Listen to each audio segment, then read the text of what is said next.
Parole de Dieu quotidienne. Ne pas craindre Dieu et ne pas s'éloigner du mal, c'est s'opposer à Dieu. Commençons par aborder l'origine de cette parole, craindre Dieu et s'éloigner du mal. Le livre de Job. Maintenant que vous avez mentionné Job, nous allons en discuter. Au temps de Job, Dieu travaille-t-il pour la conquête et le salut de l'homme? Non, n'est-ce pas?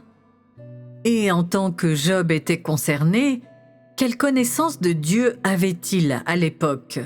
Peu de connaissances.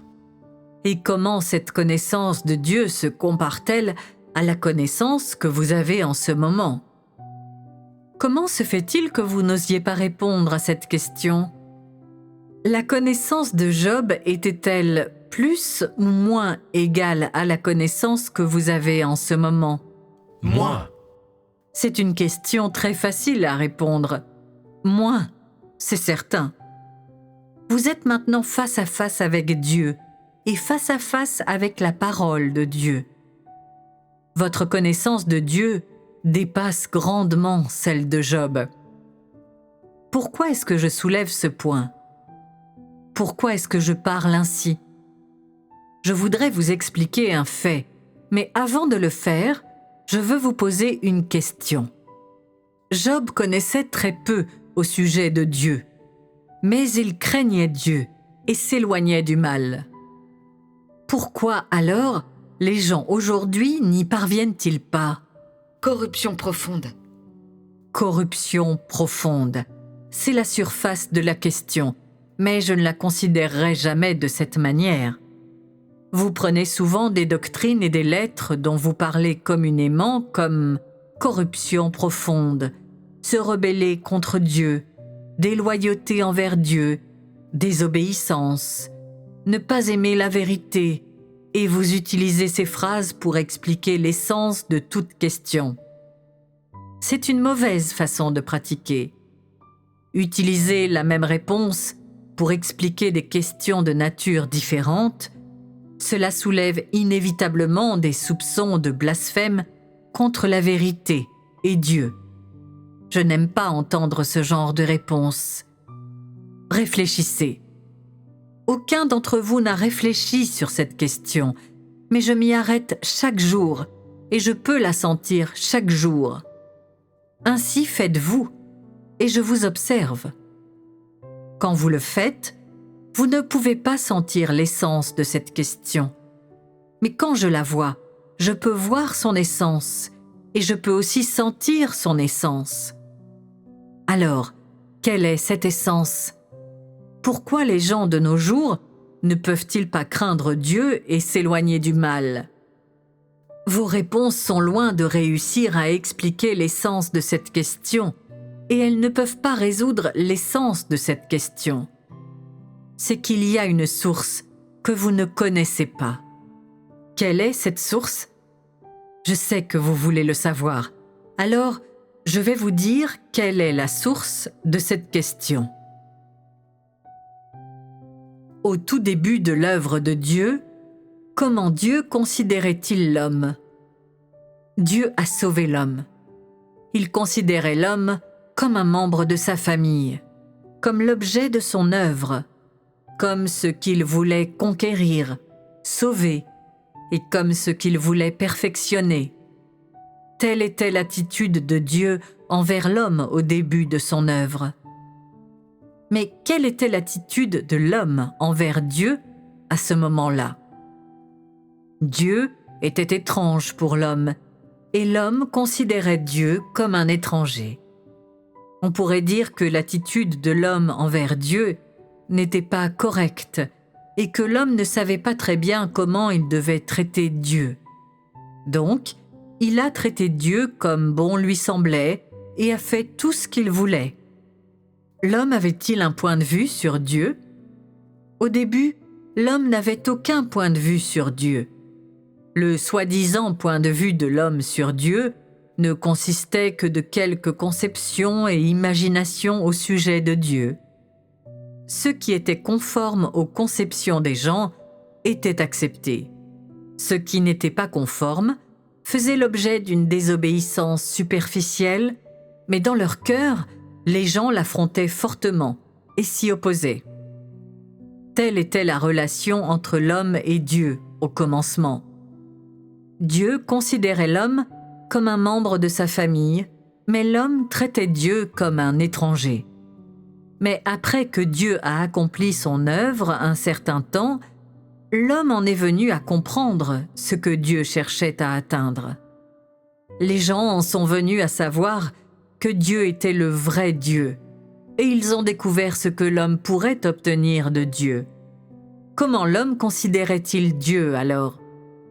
L'homme considérait Dieu comme une bouée de sauvetage dans l'espoir d'obtenir la grâce, d'obtenir des bénédictions, d'obtenir des promesses. Et comment Dieu considérait-il l'homme alors ? Dieu considérait l'homme comme le but de sa conquête. Dieu voulait utiliser des paroles pour juger l'homme, pour tester l'homme, pour éprouver l'homme. Mais en ce qui concernait l'humanité à ce moment-là, Dieu était un objet à utiliser pour atteindre ses propres objectifs. Les gens ont découvert que la vérité émise par Dieu pouvait les conquérir et les sauver, et qu'ils avaient la possibilité d'obtenir les choses qu'ils voulaient de Dieu, la destination qu'ils voulaient. À cause de cela, un tout petit peu de sincérité a commencé à se former dans leur cœur, et ils étaient prêts à suivre ce Dieu. Après quelque temps, les gens avaient acquis une certaine connaissance superficielle et doctrinale de Dieu.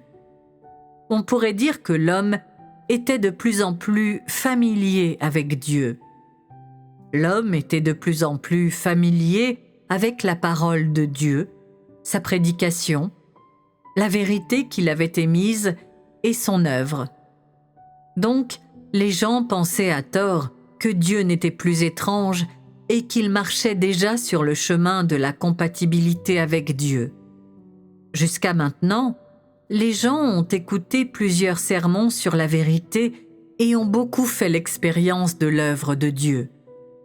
Pourtant, à cause de l'interférence et de l'obstruction de nombreux facteurs et de circonstances variées, la plupart des gens n'arrivent pas à mettre la vérité en pratique, ni à satisfaire Dieu.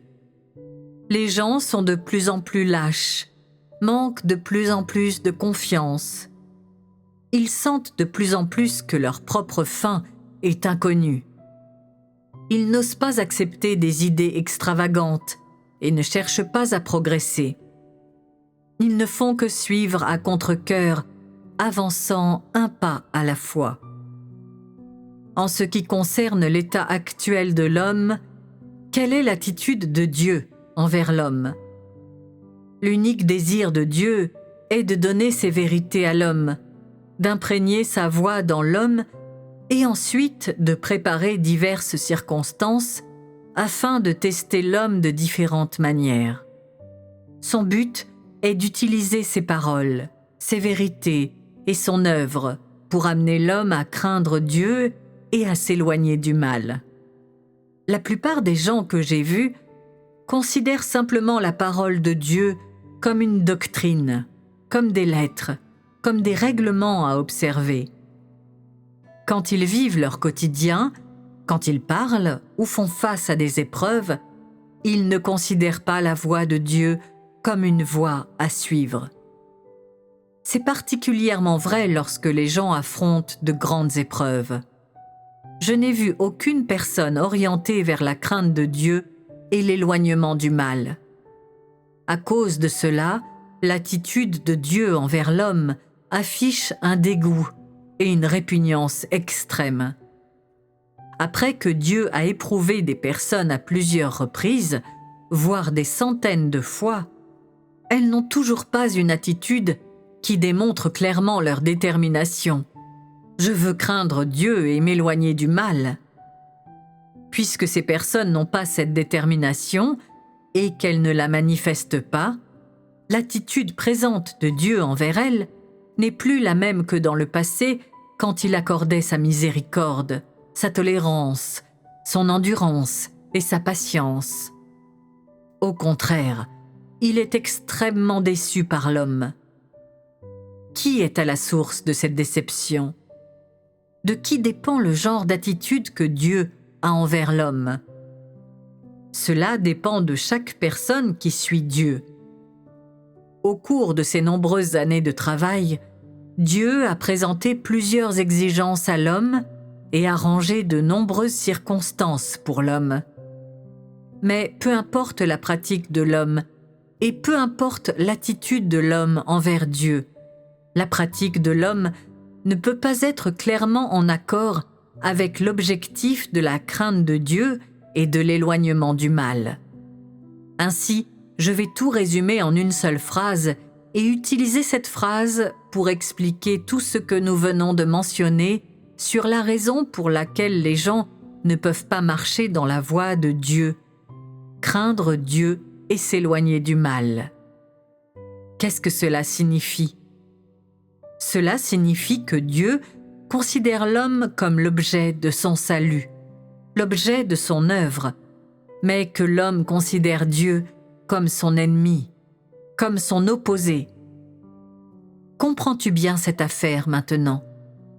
L'attitude de l'homme, l'attitude de Dieu, la relation entre l'homme et Dieu, tout cela est très clair. Peu importe le nombre de sermons que vous avez écoutés, ces choses que vous avez résumées par vous-même, être fidèle à Dieu, obéir à Dieu, chercher la voie de la compatibilité avec Dieu, le désir de passer toute une vie pour Dieu, de vivre pour Dieu.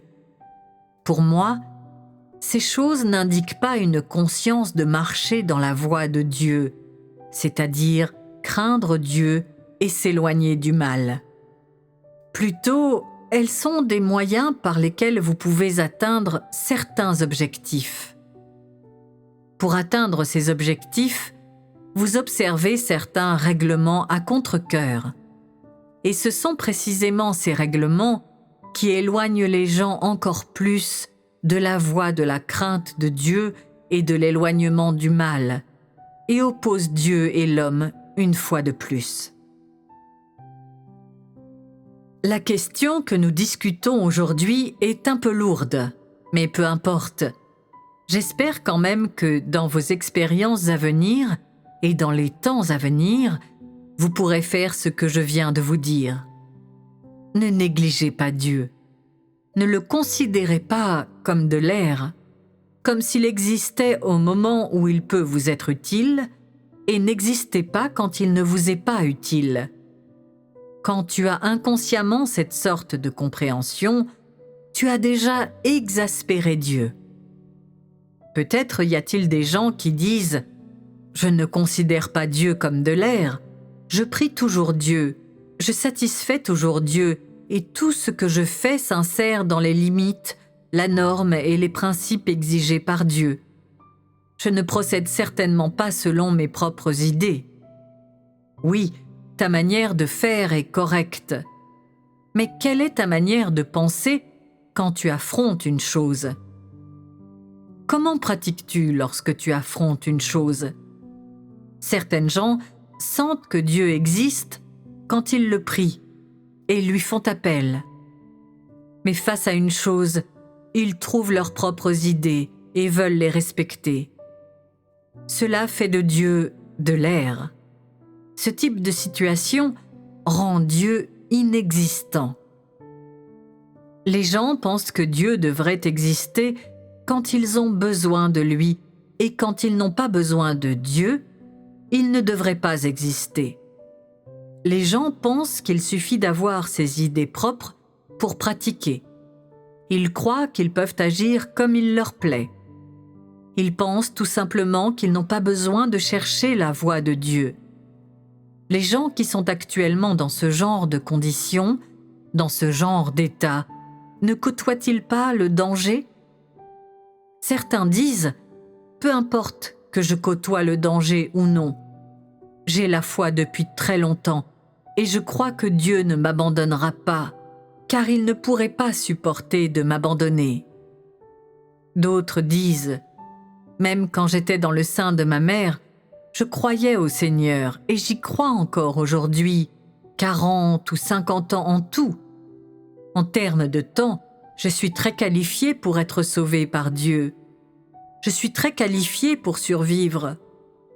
Au cours de cette période de 4 ou 5 décennies, j'ai abandonné ma famille et mon emploi. J'ai renoncé à tout ce que j'avais, comme l'argent, le statut, le plaisir et le temps avec la famille. Je n'ai pas mangé beaucoup de plats délicieux. Je ne me suis pas permis beaucoup de loisirs. Je n'ai pas visité beaucoup d'endroits intéressants. J'ai même connu la souffrance que les gens ordinaires ne pourraient pas supporter. Si Dieu ne peut pas me sauver après tout cela, alors je suis traitée injustement et je ne peux pas croire en ce type de Dieu. Y a-t-il beaucoup de gens qui partagent ce point de vue? Il y en a beaucoup. Alors, aujourd'hui, je vais vous aider à comprendre un fait. Toute personne qui détient ce genre de point de vue se tire dans le pied. C'est parce qu'ils utilisent leurs propres imaginations pour se couvrir leurs yeux.